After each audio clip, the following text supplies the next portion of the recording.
This is Kits and Wagers. I'm Adam Zdroik, joined by Chris Owen to talk Game Week 32 in the Premier League. Give a few bets. Chris, last week went. It didn't go so well, but we're not even going to talk about last week. We're starting a little later again. Chris, you had to come through some traffic, but you made it. You're here. Good evening. Good afternoon.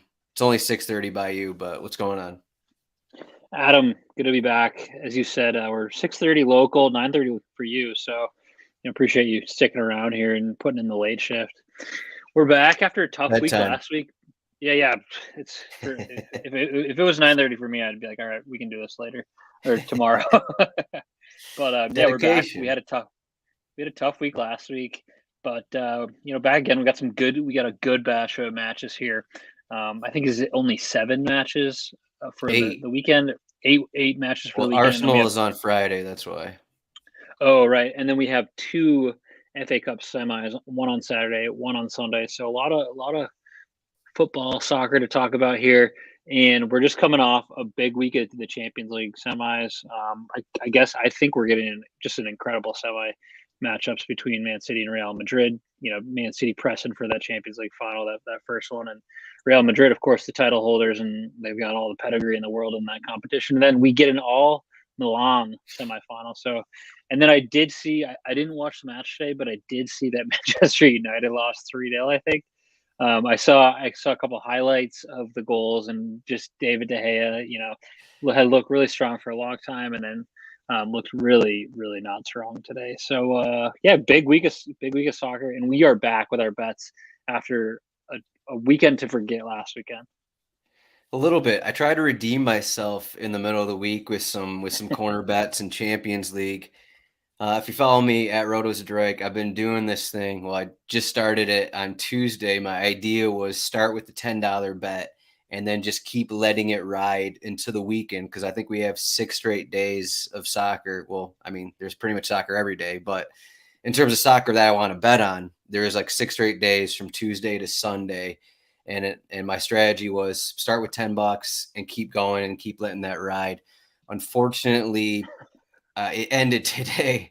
I hit Tuesday. I hit both Champions League matches, and I looked at the Europa League games for a little too long, and I ended on Jose Mourinho's Roma team to get more corners in the first half. It was just like a stupid bet that I should have probably taken full time, I guess, when I think about it now. And I also looked at Sevilla against Manchester United, but it was like a bet where Roma had a corner in the first half, didn't have another corner, and then Feyenoord had a couple later in the first half. And then Roma finished with like 8 total, and Feyenoord had like 4 total or something stupid like that. But I'm gonna keep doing. So this is kind of what I'm getting at. I'm gonna start again tomorrow. Start with actually, I don't know what size it's gonna be tomorrow because I want a few bucks in DFS, so I might let that ride as well. In terms of another, these are all going to be corner bets as well. So if you don't bet corner bets, then don't bother with this. But Chris, this is also beers and wagers here. So I was thinking as we started here, if we have another bad week of beers and wagers, we might just have to end it at 2 beers and wagers. But yeah, we were certainly lost in the sauce last Thursday on our bets. New hour. This is a whole new hour. I don't think we through 2 seasons of doing this show, we had never done a Thursday night, I don't think, let alone a beers and wagers. So if we come back next week and come back with a similar record, or it can't get much worse, so I won't say or worse, then we might have to cut beers and wagers, and we're going to go back to Cup of Joe's and Wagers on Thursday Joe's and morning. wagers. So, yeah, Joe's and Wagers. So yeah. So what are you drinking today? So I'm back. Got the frosty mug. It's less frosty now because I poured the beer a slight bit ago. But same beer as last week here. I'm a big fan of it. I think I got one more left. It was a 12-pack of the Session Lager out of Hood River, Oregon. I actually have a pretty good selection here, but these are a nice Thursday podcast beer. Nothing too crazy, nice and light. Good beer to drink. I mix it up a little bit. What do you got? It's got a white chocolate blonde here from Grand Armory up in Grand Haven, Michigan. Nice. It's blonde, it's light, it's a little chocolatey. So Wow. different, but 9:30, so I get a little dessert in my beer kind of thing. But it's not that sweet. It's not one of those sweet pastry beers or anything like that. So it tastes like a blonde ale, I'll say, with a touch of chocolate. Nice. It's not often you can you know, blend a blonde and a chocolate, but we love to see that. Yeah. So if you're watching on YouTube or Twitter, I got the records page up, and as I noticed here, well, let's say the records here. I'm 56-28. Chris is 41-38-2, and we're still up $738 on our team parlay. But I was noticing here, there's one team that either of us still have 0 losses on the season, and I'm 5-0 betting Brentford matches this season. So a lot of pressure riding in this one because the first game we're talking about, Brentford, Aston Villa. Let's have a look. Brentford are home, and they are slightly favored here. You can get plus 155 odds, and as you can see in this line movement, if you're watching, Brentford used to be plus 125 11 days ago. Now they're plus 155. A lot of Aston Villa love is coming here. Aston Villa plus 185. The draw is plus 240. And over 2.5 goals is plus 100. Under 2.5 goals is minus 120. So are you buying this Aston Villa love after last week? I'd say maybe one of the more, I don't know if I was surprising, maybe one of the most impressive wins of the season. Aston Villa just torched. They ran over Newcastle, and both our bets lost in that one. Yeah, that was pretty unexpected. I think that was the very early game, so I caught the highlights basically at the end there. And yeah, 3-0, unexpected for Newcastle. Both teams, as I think we mentioned it in the show last week, have been really strong. Two of the best teams as of late. And I think Newcastle had won 4 straight prior to that meeting, and Aston Villa was coming off 5 straight. Aston Villa super impressive, pushing for a spot in European competition next season. They have won 7 of their last 8 matches, with the other one being a draw. And then traveling to Brentford here, so I'm a little weary of like going straight up Aston Villa money line. I think, what did we say, it was plus 185 away from home, right around there. And so a little weary of that, despite the recent form. I mean, Ollie Watkins has been just crushing it for them, but here we have a Brentford side who are decent at home. I think they just have 2 losses at home overall, and typically play a team pretty tough. I'm going to steer away from taking a team outright, but I do like the fact that this game seems like it's destined for like a 2-2-1 or something like that. So I actually looked at, you mentioned the over 2.5 was plus 100. You love to see a nice plus 100 on 2.5, which is it's usually not the case. You're not getting plus odds on any of those over 2.5. So kind of that was intriguing for me.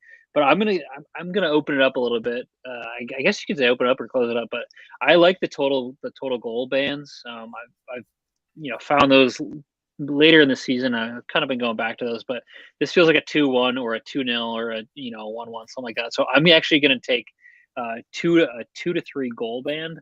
It's at what did I say? It was at plus 100 as well. So you could go either way, and probably if you think it's going to be a 2-1, you could double down and go both. But I just think that both these teams, uh, part of me wants to take Villa just to ride the hot hand, but I just think Brentford at home is makes me a little weary. Of course, they played earlier in the season. This was at Villa Park.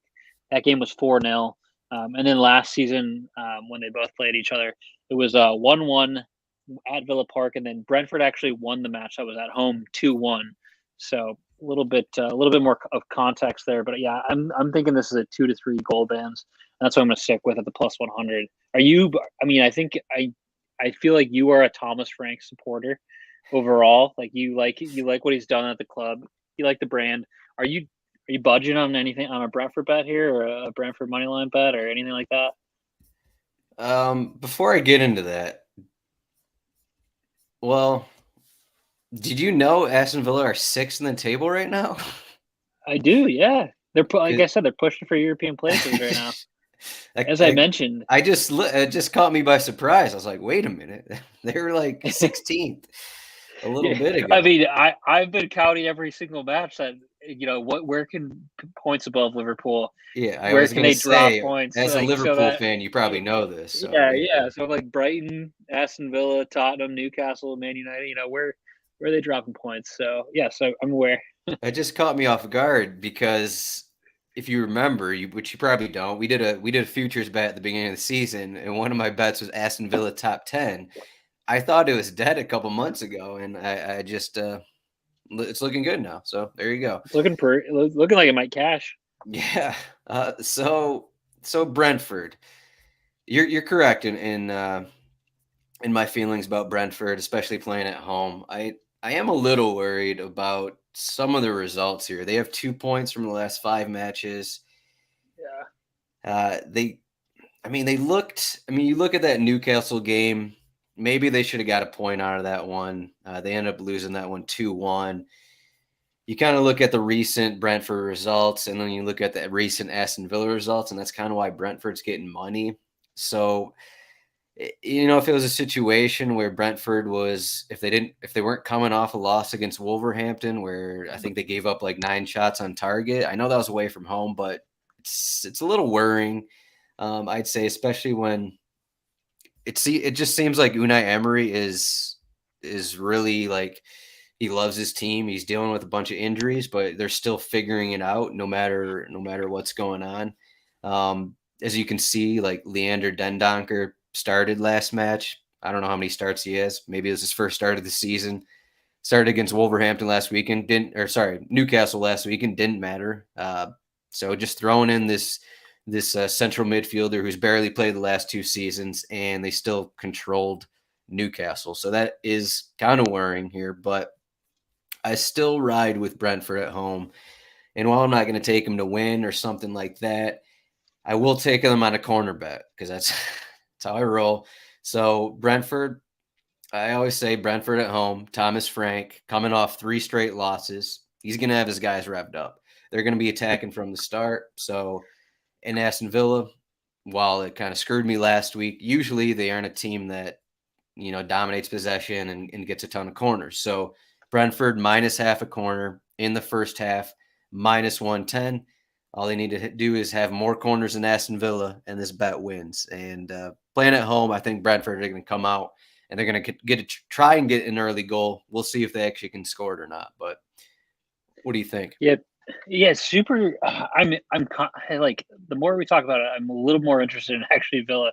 Of the 3 of the 7 wins that they've gotten in this like little streak of 8 matches unbeaten, 3 of them have been away. They beat Everton 2-0 away. They beat Chelsea 2-0 away, and they beat Leicester City 2-1 away. So it's like they they've beaten 3. It's not like it's not like all of those wins were at home in this recent streak. They've proven that they can get it done. I mean, Chelsea, yes, they're struggling mightily, but I mean, that's a tough place to go and win at. Everton away, I mean, say what you will, but they're going to pack it in, and that's tough to break down. And then Leicester City, I mean, that's kind of not a surprising result there, but still, you're traveling away, and I don't know. I'm intrigued by this money line, and I'm not taking it for my bet, but I kind of lean that way a little bit more with the way that Brentford's been playing. Yeah, one thing I've liked to say under Unai Emery is that, well, prior to the Newcastle game, is that Aston Villa was actually a better team away from home, which kind of didn't make sense. Yeah. But I mean, as you're saying, they have 1 loss in their last 8 away matches, which is, that's why they're 6th in the table right now. That loss was at Manchester City. So Mm-hmm. that is, I mean, if that's why Aston Villa is getting money. So Yeah, I'd there's probably there's say six, I do six like the wins, three 1-1, draws. 2-1 result for either side, though. So Yeah, I like the 2 six 3-goal wins, three scoring. draws, 6 losses away from home. Pretty impressive stuff from Aston Villa. Yeah, and they play like a weird brand of. Actually, well, to me, it's not weird, but it's just not like a. They play differently. Emery has them playing kind of like a little differently every game, depending on opponent. And I mean, it's all Emery, I think. Granted, Yeah, sure, Ollie Watkins is rolling, but I mean, Ollie Watkins wasn't very good the first half of the season. He wasn't playing this well last season either. And now he's just cruising, scoring a goal every game. So you got to attribute a lot of that to what Unai Emery has brought to the team. So yeah, totally. next match we got Crystal Palace. Crystal Palace, speaking of revived teams, Crystal Palace, was it 3 straight wins under Roy Hodgson? They're home against Everton. Crystal Palace are plus 110 to win. Everton plus 280 to win. Draw is plus 230. And then we got over 2.5 goals, plus 135. Under 2.5 is minus 170. So goals are not expected in this game. But I will say here, as we look at the injury report, Doucouré is suspended again. Onana missed out last week. James Garner, I think he got his first start of the season last week. Basically, Everton's midfield has looked really bad the last 2 weeks. Doucouré is suspended again. We don't know if Onana is going to be ready to start. So if both those guys are out again, I would lean heavily towards Crystal Palace just winning this game. So definitely keep an eye on the injury situation. Also, Seamus Coleman is still out as well. We'll see who starts at right back. I believe it was Ben Godfrey that started there. We'll see if he's actually healthy. He picked up some kind of, I think he was subbed off for concussion-like symptoms. It could be Nathan Patterson there, but what are you thinking for this one? Everton lost, gave up some bad goals against Fulham last week, and Crystal Palace cruising to some extent. Crystal Palace's only home match under Roy Hodgson was the Leicester City game in which he had 31 shots and allowed 3 shots. Take it away, Chris. What an interesting matchup.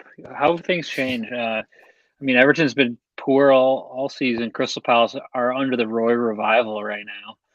I'm going to get right into my bet, but the over 2.5 is plus 135. Am I just a fool for thinking that that should be a closer to plus 100? I mean, you look at, all right, so yes, 2-0 against Southampton for Crystal Palace last match out, but they beat Leeds 5-1 away at Leeds at Ellen Road, and then they beat Leicester City that match where it was 2-1. Prior to that, they lost to Arsenal 4-1. It's just they've been involved in a lot of games with goals, and then you kind of look across, and last match out for Everton was 3-1. It's this is, in my mind, that's a pretty similar matchup in terms of quality. Crystal Palace and Fulham, pretty similar teams in quality, and and then you even go back and you look at the previous results. I was like, does this seem like a dumb bet as I was looking at the over 2.5, and I look back and they played earlier this season in October. Everton won that one 3-0. That seems like that never happened, but apparently it did. And then last season there was a Everton won 3-2. That was at Goodison. And then the season before they played, this was all last season. This is the FA Cup. Crystal Palace won 4-0 at Sellers Park, and then the next matchup was 3-1. So all those matches are over 2.5 goals. There's been 16 goals in the past 4 matches between these two teams. Crystal Palace are kind of filling it up. Southampton was always going to sit back and play defensively, so a 2-0 result is good for Palace either way. But I thought about this bet right away because it was plus 135 on over 2.5. You might as well go for it, even if it is Everton and Crystal Palace. And then I looked at Crystal Palace money line. They're playing well. They won 3 straight. They're playing. They're playing at home, right? Crystal Palace are home, yeah. Yeah, so it's plus 110 plus odds at home. Kind of intriguing there. And then the fact that it's an over 2.5. I don't know. I'm not into Everton at all in this game, and I'm interested if you're going to devil's advocate me here, or if you think that Crystal Palace is really the way to go in this game. You're probably going over on a corners bet, but we got to get your take at least on who you expect to win it, or who you think should perform a little bit better. I think this is a trap. This is a trap line. Over 2.5 goals at plus 135. The last time Everton didn't allow 2 goals away from home was December 31st against Manchester City. That's 7 matches away from home. They've allowed at least 2 goals. As I said, they have the injury issues in the midfield, and they've looked really bad the last 2 games, allowing massive mistakes, which have led to goals. I mean, I guess maybe it's Crystal Palace win it like 2-0 or something, or 1-0. I mean, the odds point to the plus 110 here. It does seem hard to take. So it does feel like a trap. I'm trying to figure it out as you talked about it. It is hard to take. I mean, but you look at the numbers, it's like, okay, well, these teams have kind of struggled all season. Crystal Palace have, before Roy Hodgson, they've kind of struggled a little bit to score. If you look at that Southampton game, they were actually outplayed in the first half and then turned things around, got 2 goals. Against Leeds, they were outplayed in the first half, got 5 goals, I think, or 4 goals in the second half, kind of a thing. Now they're at home, though, and the one home match under Roy Hodgson, for some reason, they absolutely dismantled Leicester City. Are they going to do that again? That's kind of what I'm leaning with here. So last 2 away matches, Crystal Palace have started slow. Now they're at home. I think they're going to start pretty fast. I think this is going to be up and down unless Sean Dyche just really wants to, park the bus and not really, and kind of go for the score of the straw here. I mean, I know Everton need points, and maybe playing for the score of the straw will kind of do something after some pretty bad results, but I'm going over 4.5 corners in the first half. It's minus 110. We're both on the over train, so I think there's going to be goals. I think there's going to be corners. The question is if what is Sean Dyche going to do here? And I guess if Amadou Onana is healthy, what is the team going to look like? They've gone with a 4-4-2 the last couple matches without Doucouré. Are they going to go back to a 4-5-1 and start someone like Tom Davies? We'll see. But, I mean, what we're looking at, we don't know the lineups right now. I think being on the over is the correct play. Will it be the right play? We'll find out. But I don't know. James Garner in the midfield doesn't give me a whole lot of confidence in Everton. Jaime Garner. But yeah, I don't know. I feel like I have no belief in Everton for obvious reasons. So I feel like, I don't know. I love Palace in this matchup. I would smash the money line. I guess you just look at it like Crystal Palace have struggled to score consistently all season. Everton, usually a pretty good defensive side, so it's going to be defensive. It's going to be 1-1. It's going to be 1-0, something like that. But I mean, they've been scoring under Hodgson, and Everton have been allowing goals away from home. So why are the odds like this? I don't know. It's a trap. But we'll find out. All right, we got 2 matches on Sunday. Is it 2 matches on Sunday? Yes. I believe so, yes. We got the Tottenham, Newcastle, and then somebody else. Yeah, we got Bournemouth, our home against West Ham, but we're talking Newcastle, our home against Tottenham.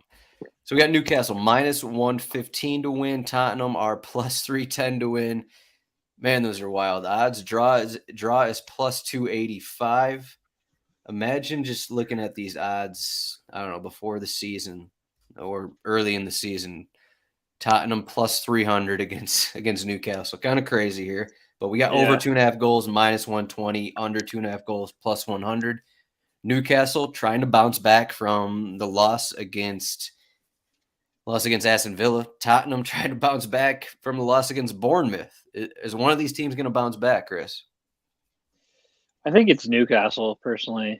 I watched that Tottenham game against Bournemouth, and it's just like I don't know. There's just like there's a lot of layers to Tottenham right now that I just have trouble believing in. I mean, there's just like the fact that I saw that the suspension, the ban for their general manager, essentially director of football operations. I forget what his role is, but he's still banned. That was upheld by FIFA again. There was the whole Antonio Conte thing where he basically said this club has absolutely no, they're never going to win anything. But and then they waited a week to fire him, and then there was a performance against Bournemouth where it was like they came back, they even that second goal, the equalizer to make it 2-2, that arguably could have been offsides. I thought, in my opinion, it was like Kane's for sure kind of blocking the goalkeeper. And then just like to let Bournemouth come down, I think Højbjerg just got absolutely, diced for that third goal, and it was like no one was surprised. And so I don't know. Not even There's nothing Tottenham like fans. yeah, no, not even. I got two Tottenham fans who are like, or two buddies who are big Tottenham fans, and they're like, "This is honestly disgusting." Like, no, I'm not surprised by this. Like, expected. Like, and like the group chat's just going off. Like, this club, like, what am I doing? So I mean, that's like an emotional sense to this game, but also like when you look at it, Newcastle are a better team. They've looked better all season. They're super strong. I mean, I think I just like them a little bit more. I mean, I think Villa, obviously, that game was a big surprise, 3-0. But Villa's in a good way, as we mentioned, and I just think that Newcastle are going to be able to bounce back. They're at home. They can taste Champions League football. I don't know. I think that they're gonna be able to take Tottenham down here. But so that's why I'm actually taking Newcastle money line -115. For all the reasons I listed, it's less of like a statistical standpoint, more of like a man. No, I got no belief in Tottenham right now. Yeah, Tottenham. I just pulled it up. Away from home, their last 4 matches. So it was 1-1 at Everton. They had the wild 3-3 game at Southampton. They had the loss at Wolverhampton where they kind of dominated, still lost 1-0, gave up a late goal, and they lost 4-1. They lost 4-1 against Leicester City, which is pretty funny. So you throw that in with Tottenham have been a better team all season, also coming off a loss and at home. So I mean, I don't know what Tottenham are going to do here. It'll be interesting here. We got Miguel Almiron came off the bench last week. Looks like he's going to be back here. Tottenham got Richarlison back. I'm not sure any of their other defenders are ready to go, but yeah, it's just really hard to take Tottenham here plus 300.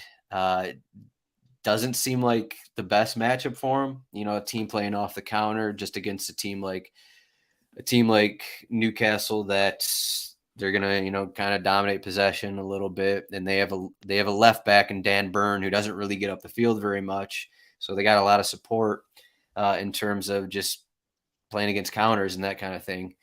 I pulled up what was the score against these teams earlier? It was so I was going to note this earlier, but in the reverse fixture at Newcastle won 2-1 away at Tottenham in October.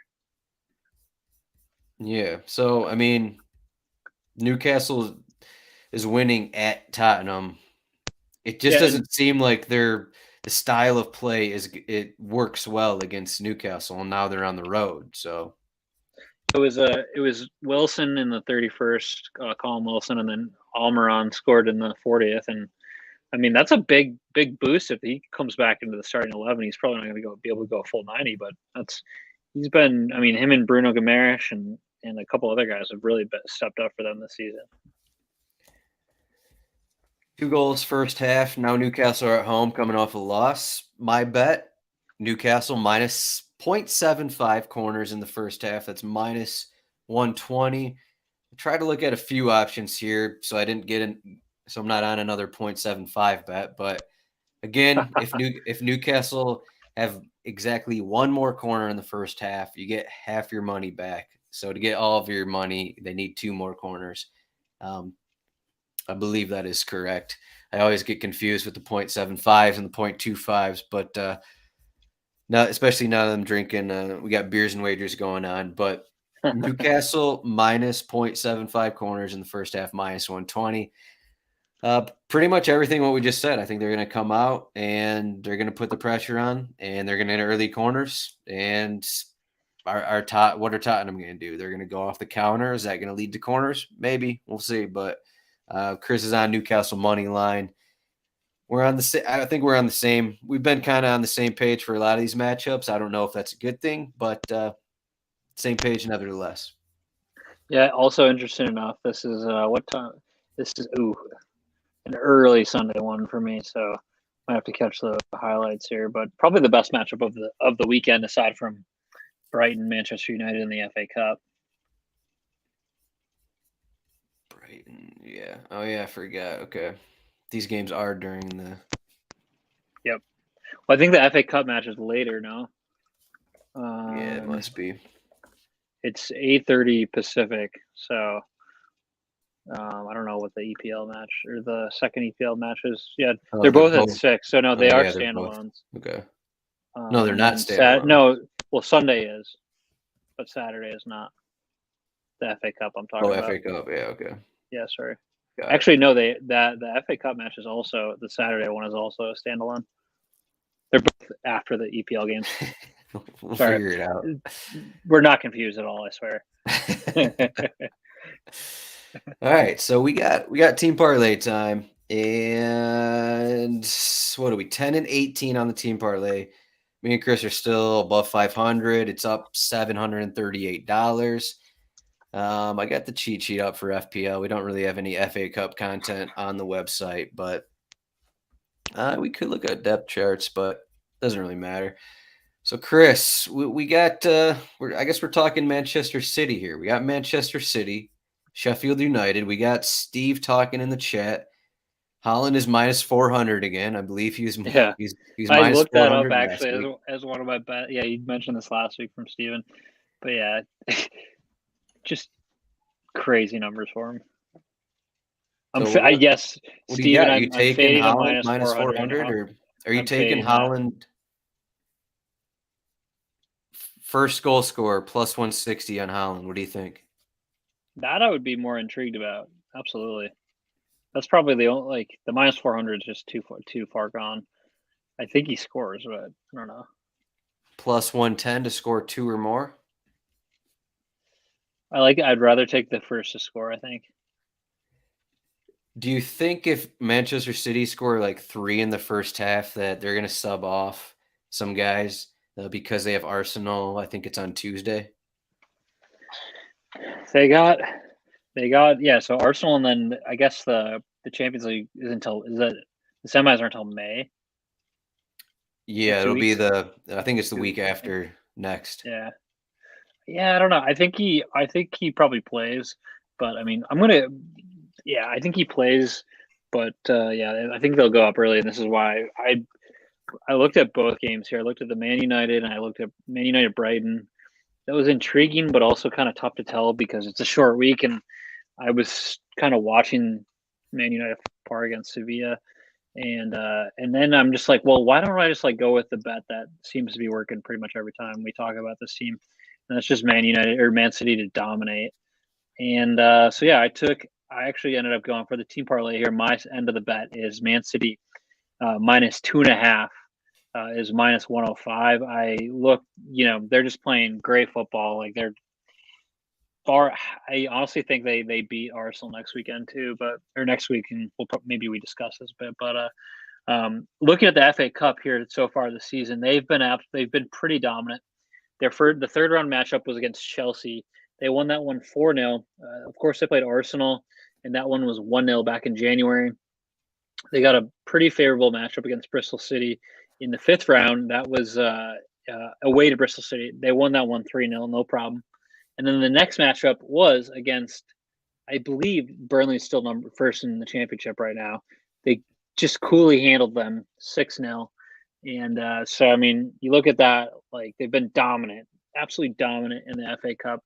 And they're going to face a Sheffield United team who's really had a strong season in the championship as well. But I just think that they're not going to be able to hang with Man City, just all the quality that they have, and the fact that like this might be like a 75% possession game for Man City, while Sheffield United try to play on the counter. So I'm taking Man City minus 2.5 here at minus 105. And even a secondary bet that I looked at was both teams to score. I feel like this might be a shutout here.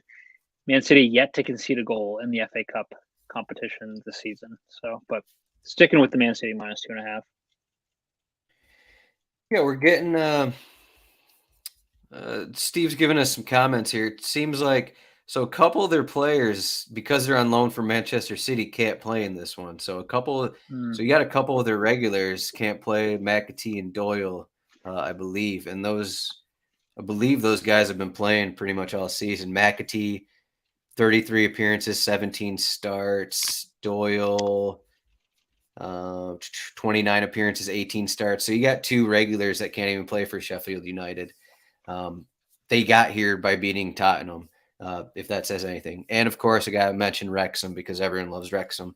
But minus 2.5 here is it makes sense. I mean, it's hard to go against it. I mean, Manchester City are just cruising right now. If they can beat Bayern Munich 3-0, they can beat Yeah, they Sheffield could. I United. think so too. Right, at Bayern Munich too. Right. Yeah, I mean, they beat Yeah, I guess Burnley. that was. They crushed Burnley. Burnley, they beat Sheffield United a couple weeks ago 2-0. Granted, Sheffield United had an early red card in that one, but still, they're 10 points above them in the table. It So, feels like they barely hit a jog. The only time I've really seen them hit a sprint was that Arsenal game so my earlier in the favorite season. bet for this one, I couldn't parlay it. That's the one thing. We're still early in the week, Thursday. I couldn't find a way to get an actual parlay on it because it wasn't an option in the single game parlay or in the irregular parlay. I wanted Sheffield United plus 2.5 corners in the second half. Um, I think I'm going to take that one. If you want another bet, if you want a solo bet, it kind of relates to what I'm actually going to take here. But I got Manchester City under 7.5 corners. So this could blow up in my face here. Manchester City, we know they're going to dominate. They're probably going to have 80% possession. It could be a thing where they're just getting 10 corners in the first half, kind of a thing. Or, or I looked at the previous matchups against a team like Burnley, against a team like Bristol City. They had, I think it was 2 corners against Burnley, 3 corners against Bristol City. So against these weaker teams that they kind of toy with a little bit, instead of getting crosses in and have that leading to corners, they just kind of wait for the kill. They pass it around, get the great opportunity, score a goal. So when you're scoring goals, you're not getting corners. So that's kind of what I'm going with. You don't get as many saves either. So a lot of corners, you get the goalkeeper making saves and going out for a corner kind of a thing. But Manchester City, against these smaller teams like a championship team like Sheffield United, that's my theory, is that they're going to wait, find their best moment, get the goal, and they're not going to be taking shots from 30 yards out kind of thing that are going to lead to corners. Not going to be crossing it that too often. I mean, granted, they'll probably cross plenty to Haaland. I should take that statement back, but Manchester City under 7.5 corners. That is minus 135. Chris is Man City minus 2.5 is minus 105. Combine those for a team parlay plus 239. Chris, what do you think about corners in this game? I love how every week Adam makes corners. Like we make our parlay bet together, and like I check to see if my end, did I hold my end of the bargain here or did I not? And I can't. I'm like I gotta go into RotoWire.com. I gotta go to the game log. I gotta check into what happened on the corners. And if it's a half by half bet, I'm just like, all right, I'm just gonna slack Adam here and see if it hit or not. But it's always funny. I'm like, yeah, crap. Oh, I gotta ask Adam if this actually worked. I can't even look.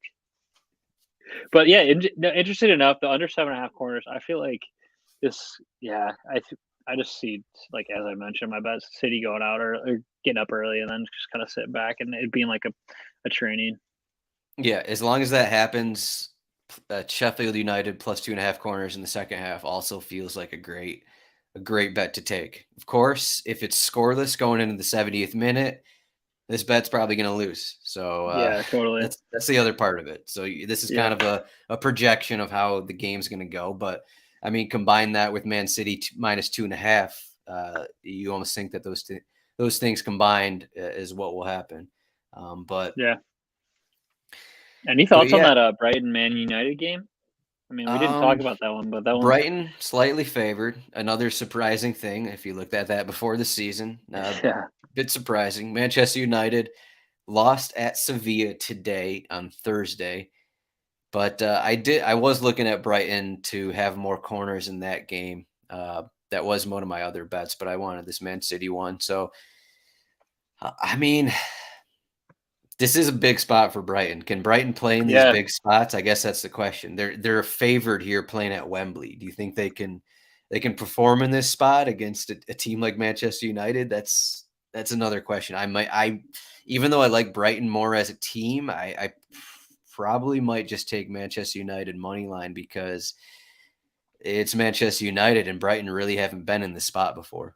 I mean, I probably I'm before, all but recently. Brighton money line. Give it to me. What is that plus? It's Brighton have not won that the last. it's They've not won that their big. last two matchups against Manchester United. Prior to that, they had not they had drawn two and lost 15 in their previous 17 matchups against Manchester United. But yeah, I don't know Brighton. I love this like little story of them. This not little. It's a big story of them this season. They've been so good all season long. I'd love to see them face City in the FA Cup final. I mean, it would be cool to have last year FA Cup final just for the storyline. But I think I would love to see Brighton make it through here.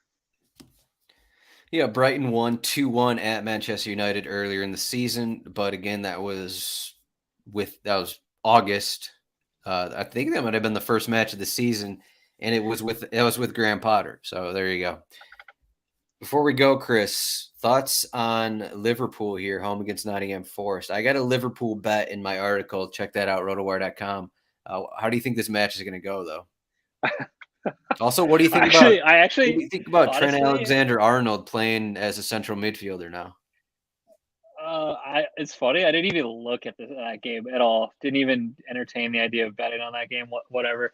But they're playing that like he's gonna. I feel like he's gonna move into that like Joshua Kimmich role, where like former outside back steps into. It's been interesting because Kanate has been really good out of center back. Yachua. Me, Joshua.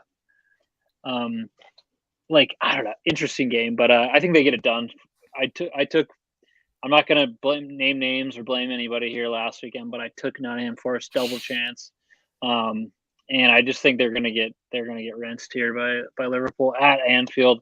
Really cool article in the Athletic today about just basically like the Nottingham Forest supporters going to Anfield, and I guess it's what is it? Forget how many years since Hillsborough, but just like bringing some banners and stuff like that. Really good story in there. Two clubs that were involved in yeah, should be a good game. And I honestly, if there was a -1.5 or a blow, I would take it. It seems like they're after the win at Leeds and playing at home. I like them there, but this is like the first small amount of confidence I've had in them in a while. So let's see what happens. But Not to name sidebar names. here, yeah, not to name names. We're not going to get into this, but somebody steered me off Man United -1.5 last week. But anyways, I'm fun weekend here in Seattle. I got Sounders tickets. They're playing Minnesota United on Wait, Saturday night. say that again. Who are they playing? Minnesota. Minnesota. Yeah. All right. You Forget know it. Minnesota, Yeah. the It was state. just the way you said it. You pulled out the Wisconsin accent to say Minnesota. Anyways, Let's get a bet. Let's they're get a bet. They're minus a bet. 170. Sounders Yeah, are they're pretty minus hot. 170. Sounders. I mean, they lost -1.7. I'm not taking that, but they did drop a 4-1 result to Portland last weekend. So, but I think I haven't even seen what Minnesota's been doing this season. But yeah, I don't Seattle know. -1 corner in the first half. Adam You taking Zdroik, that? best bet. I'm taking Yeah, it. sure. Minus Uh, 115. I'm taking it. I don't Anyways, know if they get a lot of corners or not, but we'll say Nicholas Ladero will have 5 corners in the first half. okay. Anyways, big weekend here. We got a Seattle Kraken. They won game one at Denver. That was Tuesday night. NHL here. They won game one. They got their first home playoff game as a franchise on Saturday night. The Sounders are playing, and the Mariners are hosting the St. Louis Cardinals all at the same time Saturday night. I'm going to be out there. I'm going to be mixing it up in the city. There might be a couple more of these cold beers flowing. We'll see what happens. Got some Hood River cold beers flowing. It's Seattle beers only on Saturday. Michigan beers only always. Okay, fair. I'm an equal opportunity beer drinker. You can find Chris at CHROwen8 on Twitter. I'm at RotoZdroik. Again, I'll try and keep this this corner bet thing riding here, and hopefully we can get 4 or 5 straight kind of things going, and maybe we can turn this $10 into 1,000, something like that. Lofty goals, but at one point I did get 25 bets right in a row, so it is possible. If you don't believe, just know that it's possible. But rotowire.com/soccer trial, free 48-hour trial. Chris, thanks for joining me here on this Thursday night. Oh my gosh, it's 10:13 at night. We got to get out of here, Chris. We went long. I got to finish this beer, I guess. I wasn't drinking fast enough, but good luck in your bets, everyone. Find us in the Discord. I'm just going to be betting. We're going to be betting. I'm going to be hanging out with this Steve kid over the weekend, and we're going to be making bets all weekend. And I think we're going to be winning money. We're going to be taking off Chris's bets, and I'm going to make 30 corner bets this weekend. I'll let you know what the record is next week. How about that? I can't wait for the article. There's no article. All right. Thanks, Chris. See you everyone next week. Cheers.